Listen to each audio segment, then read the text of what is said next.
Hi friends. Okay. ఈ వీడియోలో మనం ముస్లిం వాద సాహిత్యమునకు సంబంధించిన ప్రధాన అంశాలను రివిజన్ చేసుకుందాం ఫ్రెండ్స్. తెలుగులో వచ్చిన సాహిత్యోద్యమాల్లో ముస్లిం వాద సాహిత్యం కూడా చాలా ప్రాధాన్యత కలది. ఓకే. మొదటి క్వశ్చన్, తెలుగు సాహిత్యంలో మైనారిటీ స్వరం వినిపించిన తొలి కవిత ఏది? పుట్టుమచ్చ. దీనిని ఖాదర్ మొహియుద్దీన్ గారు 1991లో రాశారు. ఈ పుట్టుమచ్చ అనేది ఒక దీర్ఘ కవిత, గుర్తుంచుకోవాలి. పుట్టుమచ్చ ఒక దీర్ఘ కవిత. నెక్స్ట్ క్వశ్చన్, తెలుగులో తొలి మైనారిటీ కథా సంకలనం ఏది? వతన్. ఈ వతన్ అనేటువంటి కథా సంకలనమునకు సంపాదకుడు ఎవరు అంటే స్కై బాబా. వతన్ అనే కథా సంకలనమునకు సంపాదకుడు ఎవరు? స్కై బాబా. వతన్ అనేది తెలుగులో తొలి మైనారిటీ కథా సంకలనము. తొలి మైనారిటీ వాద నవల వెండి మేఘమును రాసింది ఎవరు? సలీం, సయ్యద్ సలీం. తెలుగులో తొలి మైనారిటీ కవితావాద సంకలనం ఏది అంటే జల్జల. తెలుగులో తొలి మైనారిటీ కవితా సంకలనం ఏది అంటే జల్జల, గుర్తుంచుకోవాలి. దీన్ని స్కైబాబా గారే రాశారు.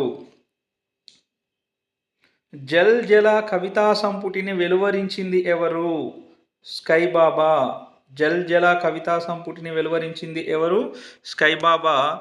దీనికి పర్యవేక్షణ ఎవరు అంటే సుంకిరెడ్డి నారాయణ రెడ్డి. జల్జలకు పర్యవేక్షణ చేసింది సుంకిరెడ్డి నారాయణ రెడ్డి గారు. జల్జల కవితా సంపుటిని వెలువరించింది స్కైబాబా గారు, గుర్తుంచుకోవాలి. జల్జల అనగా భూకంపం. జల్జలకు వెనుక మాట రాసింది ఎవరు? అప్సర్. సాధారణంగా ఏ పుస్తకానికైనా ముందు మాట రాస్తారు, కానీ స్కైబాబా గారు దీనికి వెనుక మాట రాయించడం జరిగింది. ఆ వెనుక మాట రాసింది ఎవరు జల్జలకి అంటే అప్సర్. ఇంతకుముందే చెప్పుకున్నాం, జల్జల అంటే భూకంపం. బ్లాక్ వాయిస్, ఆరో వర్ణం కవితా సంకలనాలకు సంపాదకులు ఎవరు? ఇక్బాల్ చంద్. బ్లాక్ వాయిస్, ఆరో వర్ణము అనే కవితా సంకలనాలకు సంపాదకత్వం వహించినటువంటి కవి ఎవరు? ఇక్బాల్ చంద్. ఓకే. లద్దాఖ్ని అనే కథల సంపుటి రాసింది ఎవరు? షాజహానా. ఈ లద్దాఖ్ని అనేది ముస్లిం స్త్రీలకు సంబంధించిన కథల సంపుటి. ఈ లద్దాఖ్ని అనే కథల సంపుటి రాసింది షాజహానా. ఖసాయిబు పదబంధం సృష్టించాడని శ్రీశ్రీని నిరసించింది ఎవరు? ఖాదర్ మొయియుద్దీన్. ఖసాయిబు పదబంధం సృష్టించాడని శ్రీశ్రీని నిరసించింది, వ్యతిరేకించింది ఎవరు అంటే ఖాదర్ మొయియుద్దీన్. నెక్స్ట్ క్వశ్చన్, నేను ఖసాయిబును కాదు అనివార్య హింసావృత్తిలో జీవన పరమార్థాన్ని దర్శించే ముస్లిం ధర్మవ్యాధుణ్ణి అన్నది ఎవరు? దిలావర్.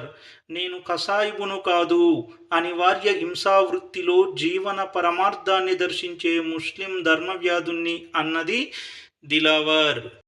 నా తెగిన వేళ్లను తిరిగి ఇవ్వొద్దు కానీ నా మెడకు తగిలించిన నీచవర్ణపు బిల్ల నా బిడ్డలకు తగిలించము అని నాకు మాటివ్వండి అన్న కవి ఎవరు? ఇక్బాల్ చంద్. నా తెగిన వేళ్లను తిరిగి ఇవ్వొద్దు కానీ నా మెడకు తగిలించిన నీచవర్ణపు బిల్ల నా బిడ్డలకు తగిలించము అని నాకు మాట ఇవ్వండి అన్న కవి ఇక్బాల్ చంద్. వీరు ఆరో వర్ణంలో ఈ విధమైనటువంటి అభిప్రాయాన్ని వ్యక్తం చేయటం అనేది జరిగింది. ఓకే, తదుపరి ప్రశ్న చూద్దాం. నేను పుట్టక ముందే దేశద్రోహుల జాబితాలో నమోదై ఉంది నా పేరు. కన్న బిడ్డను సవతి కొడుకుగా చిత్రించింది చరిత్ర అన్న కవి ఎవరు? ఖాదర్ మొహియుద్దీన్. నేను పుట్టక ముందే దేశద్రోహుల జాబితాలో నమోదై ఉంది నా పేరు. కన్న బిడ్డను సవతి కొడుకుగా చిత్రించింది చరిత్ర అన్న కవి ఖాదర్ మొహియుద్దీన్. ఖాదర్ మొయియుద్దీన్ పుట్టుమచ్చ అనే దీర్ఘ కవితలో ఈ అభిప్రాయం వ్యక్తం చేశారు. పుట్టకపోవడం కన్నా పుట్టిన చోట బతకలేకపోవడం దారుణం. గత చరిత్రలు చేసిన కుట్రల పద్మవ్యూహంలో ఇప్పటికీ బయటపడలేకపోతున్న అభిమన్యుణ్ణి అని అన్నది ఎవరు? జావేద్. జావేద్ ఎందుకు పుట్టానిక్కడ అనే కవితలో పుట్టకపోవడం కన్నా పుట్టిన చోట బతకలేకపోవడం దారుణం. గత చరిత్రలు చేసిన కుట్రల పద్మవ్యూహంలో ఇప్పటికీ బయటపడలేకపోతున్న అభిమన్యుని నేను అని చెప్పేసి జావేద్ ఎందుకు పుట్టానిక్కడ కవితలో అన్నారు. నేను పెంచి పోషించిన ఓటు పక్షి నా కంట్లోనే పొడుస్తుంది. నీకు నాకు మధ్య అడ్డుగోడై ఎప్పట్నుండో అంటిపెట్టుకున్న అనుబంధాలను కూల్చేస్తుంది అన్న కవి ఎవరు? ఎస్ఏ అజీద్. నేను పెంచి పోషించిన ఓటు పక్షి నా కంట్లోనే పొడుస్తుంది. నీకు నాకు మధ్య అడ్డుగోడై ఎప్పట్నుండో అంటిపెట్టుకున్న అనుబంధాలను కూల్చేస్తుంది అని ఎస్ఏ అజీద్ అన్నారు. వాడు ముసలాడైన ముగ్గురు పెళ్ళాలతో ముచ్చట తీర్చుకోవచ్చు అని ముస్లింలలోని బహుభార్యత్వాన్ని తప్పుపట్టింది ఎవరు? షాజహానా. ముసుగు తీసి చూడు, ఫర్దా హటాకే దేకో అనే కవితలో షాజహానా ముస్లిం మతంలోని లోపాన్ని ఎత్తిచూపుతూ ఈ విధంగా అన్నారు. ఈ దేశ పటాన్ని చుట్టి నీ తల కింద పెట్టుకోవడానికి అది నీ అయ్య జాగీరు కాదు అన్న కవి ఎవరు? సయ్యద్ గఫార్. సయ్యద్ గఫార్ పై విధంగా వ్యాఖ్యానించారు. విభజించి పాలించే నా శత్రువుల్లారా, నన్నెవరూ రెండుగా చీల్చలేరు, నా కనుపాపను ఎవరూ పేల్చలేరు అన్నది ఎవరు? అప్సర్. విభజించి పాలించే నా శత్రువుల్లారా, నన్నెవరూ రెండుగా చీల్చలేరు, నా కనుపాపను పేల్చలేరు అన్నది అప్సర్.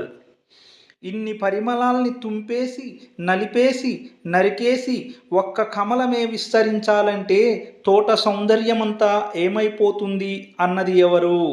ఆఫ్రిన్.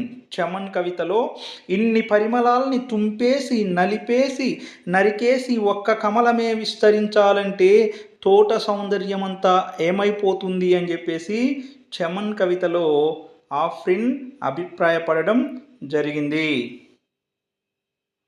ఇక ఎలాంటి కుట్ర చెల్లుబాటు కాదు, ఏ నీతి నన్ను డెమోక్లిస్ చెయ్యదు, ఇప్పుడు నేను ఇమాంను రసూల్ను అని పేర్కొన్నది ఎవరు? ఎండి యాకూబ్ పాషా. ఇక ఎలాంటి కుట్ర చెల్లుబాటు కాదు, ఏ నీతి నన్ను డెమోక్లిస్ చెయ్యదు, ఇప్పుడు నేను ఇమాంను రసూల్ను అని పేర్కొన్న కవి ఎండి యాకూబ్ పాషా. గుజరాత్ అల్లర్ల నేపథ్యంలో వచ్చిన కవితా సంకలనాలు ఏవి?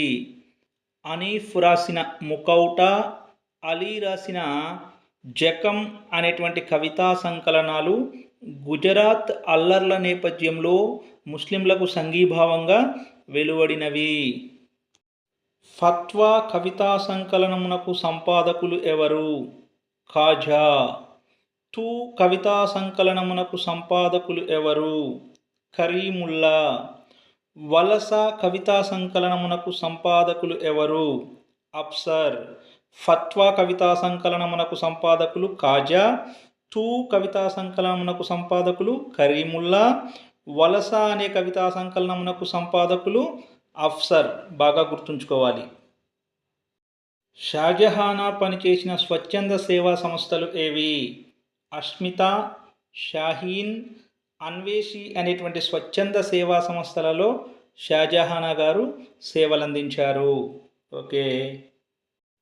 సాంకేతికంగా తొలి తెలుగు ముస్లింవాద కవితా సంకలనం ఏది? జిహాద్. సాంకేతికంగా తొలి తెలుగు ముస్లింవాద కవితా సంకలనం జిహాద్. జిహాద్ను వెలువరించింది ఎవరు? ఆంధ్రప్రదేశ్లోని ప్రకాశం జిల్లా నుండి విరసం వారు 1997లో జిహాద్ను వెలువరించారు. తొలి తెలంగాణ ముస్లింవాద కవితా సంకలనంగా దేన్ని పరిగణిస్తారు? జల్జల. తొలి తెలంగాణ ముస్లింవాద కవితా సంకలనం జల్జల. దీన్ని స్కైబాబా రాశారు. చాంద్ తారా అనే మినీ కవిత్వం వెలువరించింది ఎవరు? షాజహానా. షాజహానా స్కైబాబాతో కలిసి చాంద్ తారా అనే మినీ కవిత్వమును వెలువరించారు. వీరిరువురు భార్యాభర్తలు. వీరు చాంద్ తారా అనే మినీ కవిత్వం రాశారు.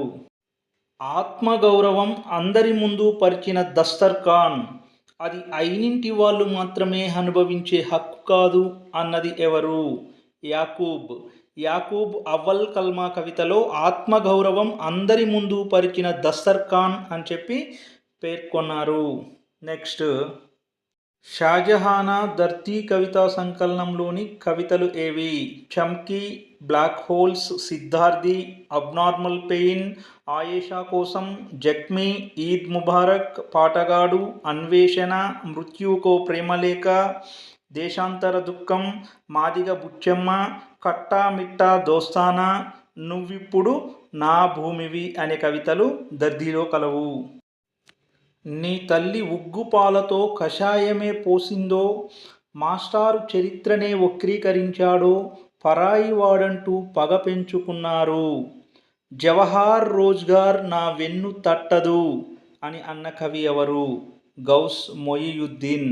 జవహార్ రోజ్గార్ నా వెన్ను తట్టదు అని పేర్కొన్న ముస్లిం సాహిత్యానికి సంబంధించినటువంటి కవి ఎవరు అంటే గౌస్ మొయియుద్దీన్.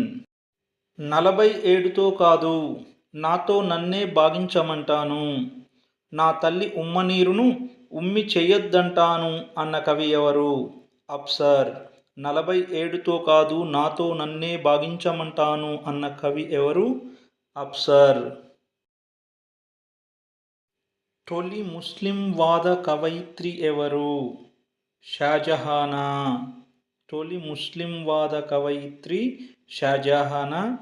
ఈమె భర్త స్కైబాబా, తండ్రి దిలావర్.